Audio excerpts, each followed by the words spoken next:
Ed Razor, who was one of the early radio guys, he helped found the club in 1930. He had been a radio guy before the Titanic, and during World War I served in the Navy as a radio officer. He was one of the first guys hired to install radios for the state police, which is one of the reasons why we're here. And he was a sergeant in the Army National Guard, so the club originally met out at the National Guard Armory on Eggers Crossing, out at Eggers Crossing. Then they moved to the Trenton Yacht Club just before World War II. During World War II, all amateur radio stations had to be disassembled. And then the club afterwards, one of the members had a garage, and an automotive garage where he repaired cars, and he gave space to the club. So the club had those locations. But in 1951, the Federal Civil Defense Act was put into place, because during World War II, most people don't realize that everything that was done by civil defense was simply done by an executive order of the president. Well, Congress said, wait a minute, we got to make this a little bit more structured as the Korean War was starting.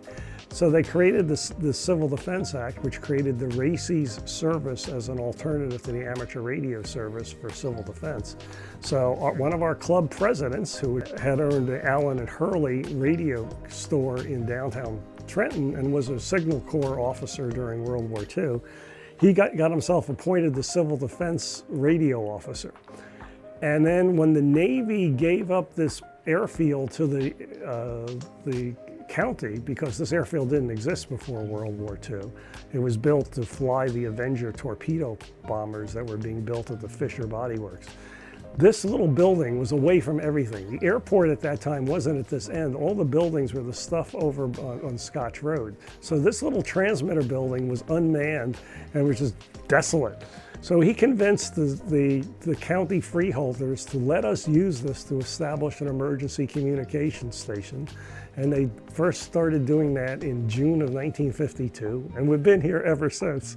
And the county knows about it. Obviously, we let them know, but it's an advantage to have the building available for us to, we have to pay to maintain and build everything here. And it provides a nice focal point.